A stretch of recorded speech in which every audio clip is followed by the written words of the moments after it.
Hello, everybody, and welcome to YuGiOh Archetype Breakdown. And today we'll be taking a look at one of my favorite archetypes slash one of the best archetypes created in the game, arguably Tier 0, Zoodiacs. So first off, the Zoodiacs came out in Raging Tempest and got one more wave of support the next after that. They are based off the Chinese Zodiacs, I believe, as you can see by the 12 monsters, each corresponding to one of the zodiac signs. So basically, the zodiac gimmick, or what made them really special, is that they could all be overlaid over each other. Whereas the whole Xyz mechanic usually required two materials to summon an Xyz monster or more, Zodiacs broke that. And all you needed was a card that said Zodiac on it, and you could just slap any of the six Zoodiac XYZ monsters on top of that. Also unique to them, well, not so much unique to them. Some XYZ monsters also had this effect, but they gain attack and defense equal to the materials underneath them. This was basically absurd. Any Zodiac card from your main deck gave you access to six cards in your extra deck, two of them being plus ones, and actually three of them being plus ones. But this whole mechanic was broken, and Konami was dumb to make this. But honestly, it's my favorite archetype, so I can't be one to complain. All right, so we're gonna take a look at the six extra deck monsters first. First, Zodiac Dragon. Lore wise, I don't know, she probably just a captain, but you can see she's based off the dragon. I believe her name was Drancia, which is such a cool name in the OCG. She has this big spear. So basically, she has no attack, and for her effect, it requires her to detach a material, and then she can destroy one face-up card on the field, and that's a quick play. And let me just tell you, that effect is so broken. There's a reason why she's banned right now, both in OCG and TCG. Zodiac Trident is definitely the best card in the archetype, and it's just, I mean, it sucks that it's banned. I honestly believe it could come back to one, but that's just me. I don't think we'll ever get her back for a while. But yeah, she was awesome. Super powerful card. Super easy access. Like the thing about Zodiacs was every turn they could end up with a Trident and maybe some other things, some hand traps or. But the deck had so many ways to just end on Trident because it was so easily accessible. It's such a good card. It's probably gonna be banned for a while, but super powerful card. The second best card of the archetype was Zodiac Broadbull, or Bullhorn, I believe, in the OCG. He just lets you add any Beast Warrior that can be normal summoned or set. So that's what made him a little even crazier. That he wasn't just restricted to Zodiacs. He could legit get you Fire Fist monsters or any other type of Beast Warrior or any other like Beast Warrior basically. But yeah, it was awesome since he wasn't restricted to the archetype. Super strong card. That's why it's also banned in the OCD and in the TCG. It was just such easily accessible plus one every turn. It just gave you another card. Basically, that's what brought Broadbull and Trident to their demise. No matter what, if you just had one Zodiac XYZ, I mean one Zodiac on the field, you can go into Broadbull and search something, and then you can go into Trident and destroy something. They just give you so much value.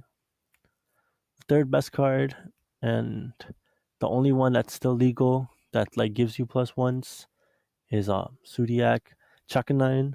I think Glyco was her name. Yeah, she can special summon a Zodiac card from the graveyard, but their effects are negated until the end phase, I believe. She's pretty good resurrecting cards, resurrecting Ram Ram. When she came back around, when she came around after the first wave of support, she became really useful because she allowed Trident to use his pop effect in your first turn. Whereas before, a lot of the times you wouldn't use Trident's effect on your turn, but because of her, you would revive Ram Ram. You would use Trident to pop the Ram Ram. It lets you get a more off of Trident than before she came out. But Zoodiac Chakra 9 is definitely a 3 of in any Zoodiac build now. But yeah, she's the best legal Sue monster out there. Next, we're moving on to Zoodiac Tiger Mortar. Tigris, I think was our OCG name.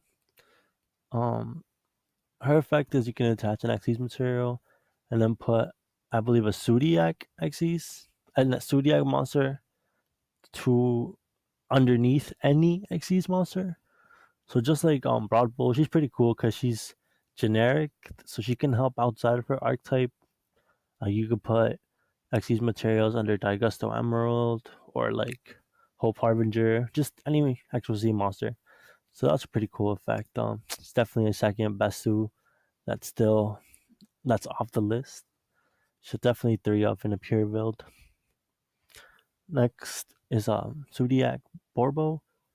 So basically, if his actual effect is that he can attack directly, and then if he attacks directly with 12 Xyz materials, I believe he sends all cards on the field and in the hand to the graveyard, or something along those lines. But yeah, he can attack directly. He's pretty good. It seems like any modern Yu-Gi-Oh archetype kind of has something that can attack directly, like Trickstar Lilybell or like Sky Striker Hayate. But yeah, that second effect never really went off. It was just kind of there to be cool. But Borbo for game did happen a lot. A lot of people forgot that he can attack directly. Like Borbo was such a good card. Definitely a 2-up in a modern build. And the last Xyz monster, Zoodiac Camera Kong, he basically didn't let any Zoodiac monsters to be targeted except for him. And during the end phase, you had to attach a material from him. Also, he has to have a material for the protection effect. So yeah, it's like a maintenance cost. He was pretty good. Added a nice protection to the archetype. Being able to revive him with Chakra 9 to have his effect negated, and then put a material underneath him with Tiger Mortar gave the deck a little bit more nice protection. Definitely a 2-of in like a modern build. Alright, moving on to main deck monsters. Zoodiac Rapier. Now, let me tell you, I said Dryden was a good card. Zoodiac Rapier is one of the most broken cards ever invented. Even if this card came back now at 3, even under Master Rule 4, even with this link stuff, if you bring Rapier back, even with Dryden and Broadwell ban, even with just these 4, you can do some shenanigans with this card. She's at 1, obviously limiting her power because her effect is, well, when she's summoned, you can send a Zoodiac card to the graveyard, so that effect's really good on its own. But then here's a crazy effect. Once per turn, she gives this effect to whatever XYZ she's under. Once per turn, you can attach 1 Xyz material from this card, special summon 1 Zoodiac Rapier from your hand or deck. Basically, this card at 3, when it came out, every deck was running 3. Every deck. This card was so broken. You summoned it, and then you got 2 more copies of itself and a Dryden. Like, it was crazy. She was a free rank 4 and a Dryden. You didn't even have to normal summon her for that. If you normal summon her, you got a bonus. But people would pendulum summon her, or of course Zoodiac Barrage summon her. Such a crazy card. It's such free advantage. Like, of course she's at 1, limiting her second ability / I don't even know what I mean limiting, because that ability is basically the only way you can use it now is if you get your opponent's Rapier and you're running Rapier too. But the chances of that's crazy. But anyways, yeah, Rapier is one of the most broken cards ever. Not only did it tutor out a card to the graveyard with a Zoodiac name on it on its normal summon, it also summoned a free 2 copies of itself, allowing for rank 4s, and even nowadays it would just allow for link climbing. But I need to stop. This card is OP. We all should know that by now. Whiptail. Definitely the second strongest card in the archetype. So it had a hand trap like effect where you can attach itself from the hand or the field to an XYZ, a Beast Warrior XYZ, and it gave whatever it was attached to, it gave them the banishing, it gave them the ability to banish whatever they fought after damage calculation, which was awesome. It outed a lot of problematic monsters, outed Chaos Max. The fact that it could be attached from your hand allowed for much like people would try to attack your Trident and you would just chain Whiptail. And it's a really good card. A lot of the Zoodiacs variants that weren't pure often ran one of this just because it was so good. Its ability to just give banishing after battle was crazy good. Why wouldn't you run it? Zoodiac Thoroughblade. So when this card is normal summoned, you can discard one Zoodiac card and then draw a card. A real nice looter effect.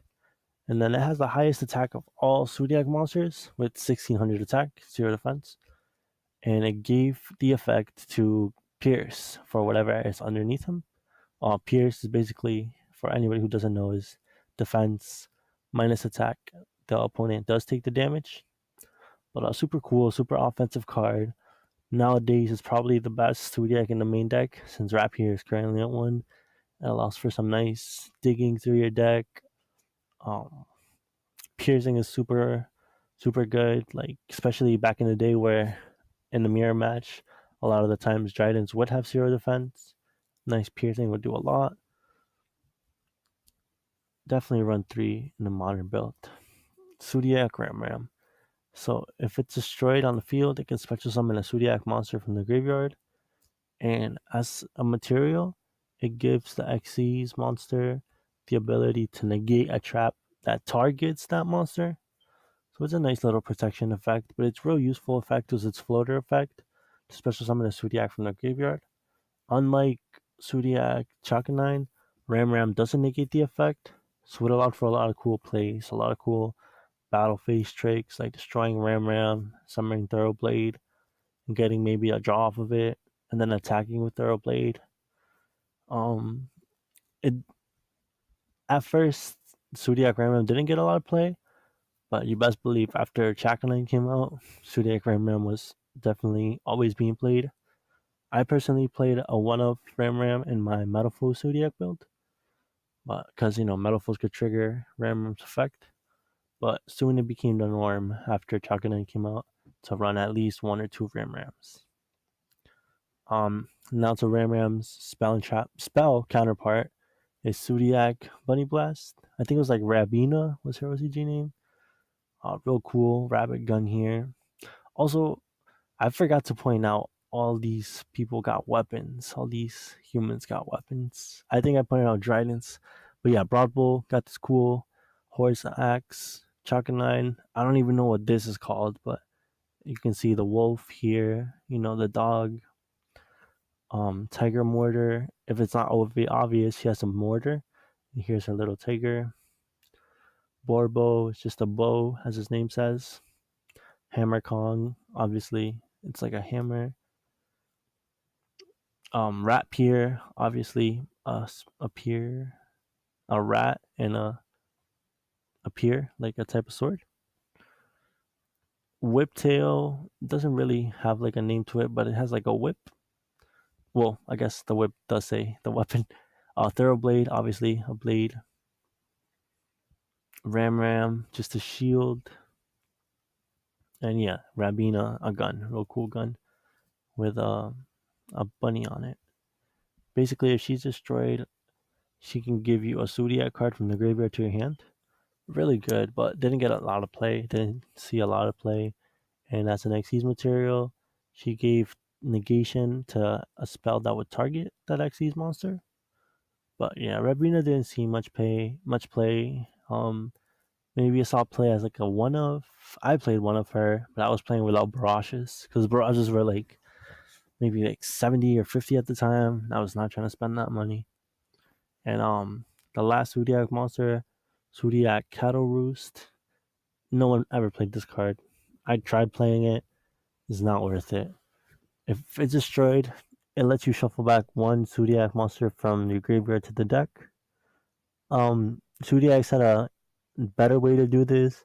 Also, back in the day, Daigaso Emerald was unlimited, so they also had that to recycle the resources. This never really saw much play. Its other effect was kind of good. It gave negation to effects that target an Xyz monster that it's under. It was good against like ABC Dragon Buster and a lot of monsters do target like maybe an opposing Trident, but it just never really saw play. But yeah, enough said about this guy. Now for the best card of the archetype, the money card of the archetype, Zodiac Barrage.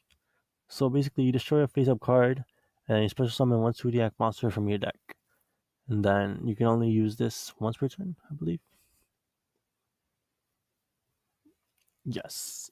And then if this card is destroyed, you can put it underneath an XYZ monster as an XYZ material. A Zodiac XYZ monster. This card is wild. You want to talk about how Rapier and Trident are good? How about a card that gives you Rapier and Trident from the deck? Doesn't take up your normal summon. If you don't have anything else to blow up, you can blow itself up. Such a crazy card, such an expensive card. But honestly, it's at 3 in the TCG, but I believe it's at 1 in the OCG. But the card was so broken. You have no reason to not play 3 of this if you're playing pure Zodiac variant right now.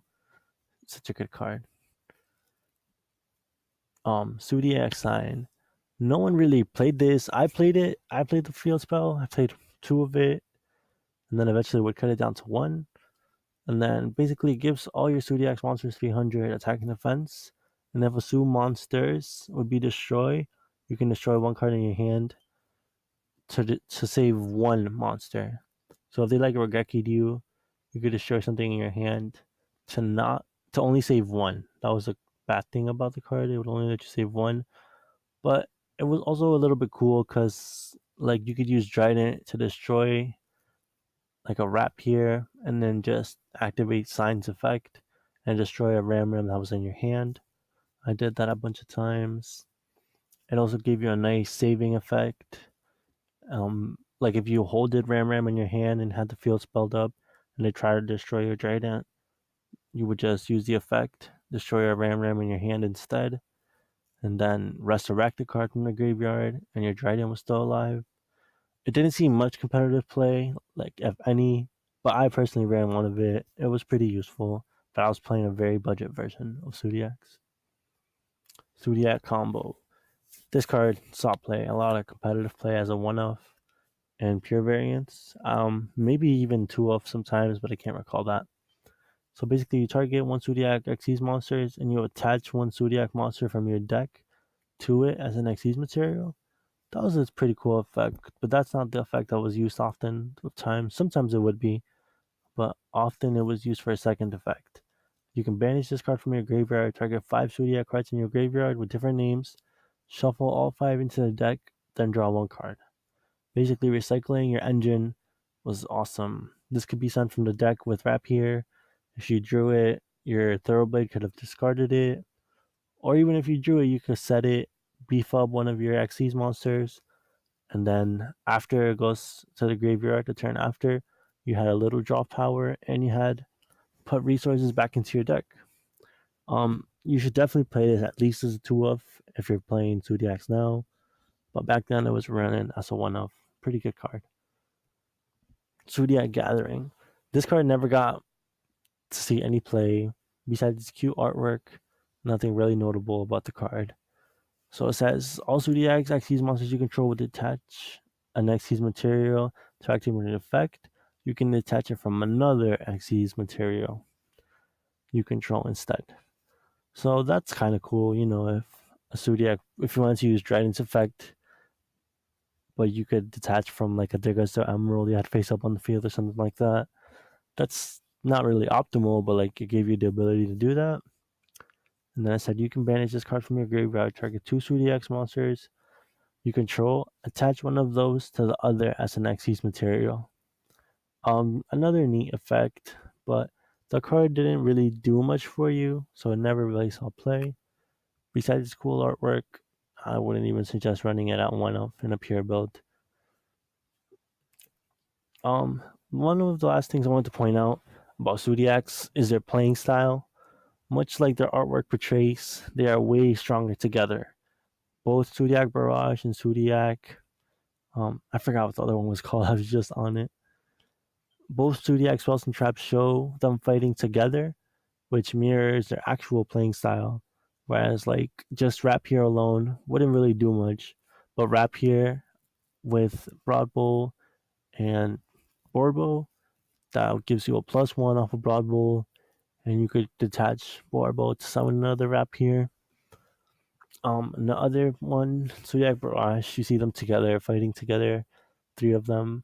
It just shows how Zodiacs work better together than alone. Alone, they're pretty weak. They don't really do much. But together is where they shine. And that's what the spells and traps kind of show. So, everybody thought Zodiac was going to be this tier 1 crazy deck. It was going to overtake the TCG. Little did we know. Actually, Paleo Frogs, 60 card Paleo Frogs was actually the better, superior deck at the time. That was crazy. Everybody thought Zodiacs were going to be the best deck. Nope. Paleos actually were the best deck. But even though we're not talking about Paleos in this episode, I just wanted to point out everybody was hyped for Zodiacs. We thought it was going to be the best deck ever.